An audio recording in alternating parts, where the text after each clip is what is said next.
Hello everyone, hello everyone, and welcome back to my channel. Socks is here and he's slightly annoyed because I've usurped him again on my reading chair. There they are, Socks, there's everyone. It's Saturday morning and it's the beginning of Levenshulme Pride, or that was yesterday, and we had a late night last night. Maybe I'll post some of the videos that I've made of Levy Pride this weekend. I've been posting them to my Facebook, not to my bookish channel, but maybe I will show you a glimpse of some of the stuff that's been going on. In the meantime, I have been getting some time to read a little bit here and there between things, between bouts of rushing out and decorating the tree on the village green with rainbow ribbons and bunting, coming back and then finishing a book and then going out again for the opening ceremony of Pride and the choir. And yesterday I read most of this, The Starless World by Eklund from 1978. And actually I read it for the first time in about 1985 when it was reprinted by Corgi in this country as part of their reprinting of all the original Star Trek tie-ins from the 70s. So hugely nostalgic for me, almost 40 years ago. Seems impossible that I read this the first time in that first flush of reading everything Star Trek I could get hold of. I'd read everything Doctor Who that I could get hold of, and Star Trek seemed like the next thing along, although really it's nothing like it. I don't think they're anything like similar shows, really. But as I've said before, I was hooked on the James Blish novelizations of the original Star Trek show, where he would do 7 or 8 stories as short stories. He would adapt 7 or 8 episodes into a book, and you got 12 volumes, and they were in gorgeous hardbacks at the library. And then Corgi did these reprints with wonderful Chris Archilios painted covers, so I collected all of those in the summer, I think probably 1984 into 85, maybe into 86. They did them in batches of 3, I think.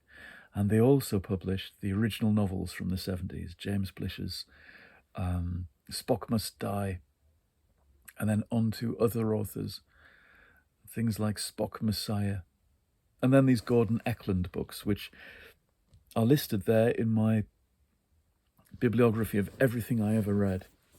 That I began in 1990, and I had to remember everything I'd read previous to that, which fills a number of pages.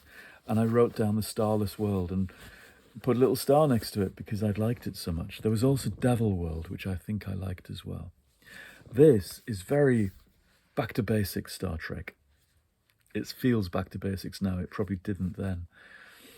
It's a very uncomplicated world.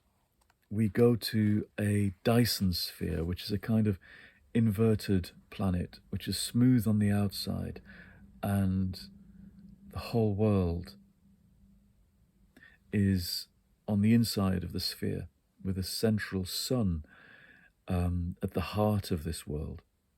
And it's intelligent, it's sentient, and it speaks to the characters. And it's been moving through the universe towards a black hole for millions of years, billions of years. And we meet the strange furry people, including love interest for Kirk, this woman who's small and hairy and wants him for a husband. And we meet the strangers, and they're kind of the dead who think they're still alive. And they include Uhura's father, who she's reunited with in this kind of slightly phantasmagorical section, where she moves away from her friends to go to this cavern full of the dead. It's a very spiritual book in some ways. There's lots of consideration of, as there often was in Star Trek, about higher beings and gods and what they might be. And at the end, there's a broad hint that they've transcended to a different dimension through this black hole. And it finishes with forgiveness and people being set free, which is nice. It's not all death and destruction. everybody gets a little role to play, which is good when they parcel out the actions, such as it is, amongst the different members of the crew. Not an awful lot happens. They go to a planet, have a mooch about, discover that there's somebody in charge, and try and reason with him.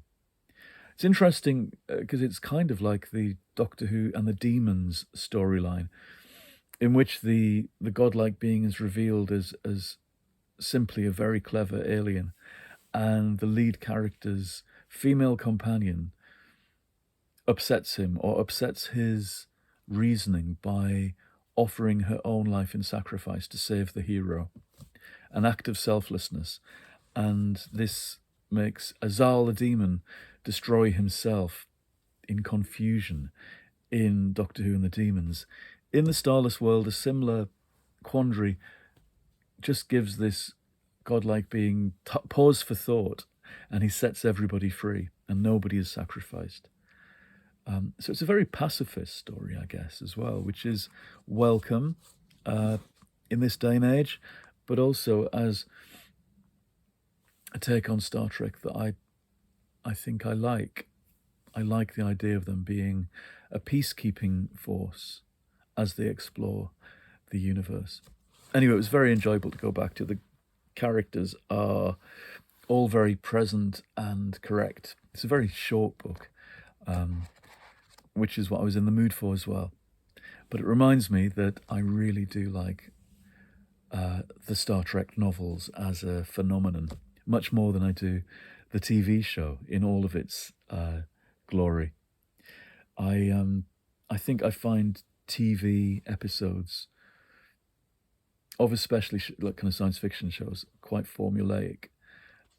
Novels about them rarely are, especially at this point when you had authors coming in determined to make their own mark on the franchise and to stand out and to do something slightly different. Anyway, that's my thoughts on The Starless World by Gordon Eklund, and it really makes me want to get Devil World and reread that.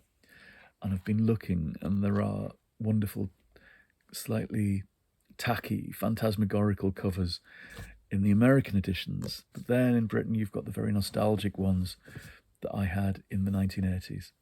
I had this thought yesterday about the idea of collecting up and rereading everything you had as a child and a teen and in my early 20s, and I seem to be doing that, figuring out the order I read things in and how I went from one thing to another, and the missing bits, almost like reconstructing my imaginative journey in those early years, even down to buying particular issues of comics that I had at the age of 7 on holiday in the Lake District. Specific moments that I read things, and I suddenly wondered yesterday if I'm looking for some kind of key, if by reconstructing the imaginative life that you had in the past, are you somehow willing yourself back in time? It's not just nostalgia. It's almost like you can imaginatively travel back into the past and maybe change things, maybe improve things. I do wonder if there's a magical thinking to the idea of rereading. You are thinking yourself, imagining yourself back into your own time stream. It's a thought. It's worth developing as an idea anyway, as a story anyway. I've moved on to this, Banana Yoshimoto, which I talked about the other day. Dead End Memories, which are connected short stories. It looks really nice. I started reading it, God knows what time, 1:30 in the morning last night after we got in. And it's nice to be back in her world. I've not read her for about 20 years. Since we first moved into this house, I lost sight of what she was doing. So I've got some books to catch up on. But it's nice to be in this and to have that nice, sharp contrast between this book, the last one, and the next one I'm going to read. I'm going to keep going on about this, the importance of having sharp contrasts and juxtapositions as you move from one book to another. I'm looking at my H.P. Lovecraft box set that arrived this week, the Necronomicon. It's not just H.P. Lovecraft. This is published by Arcturus Press, and I think they do a nice job. And this is a 5-volume box set that cost about £15 online. And it has stories by Arthur Machen, Lovecraft, I don't know how to say this, is it Lafcadio, Hearn, Robert W. Chambers, and Robert E. Howard, all kind of centered around Cthulhu-esque type stories. But I think they're really nice, because I'm thinking about some kind of dark fantasy horror story that's bubbling away at the back of my head somewhere. Anyway, and this also arrived. Talk about nostalgia. The Return of the Jedi Annual, 1984, where they were reprinting the American strips. And it had the same artist.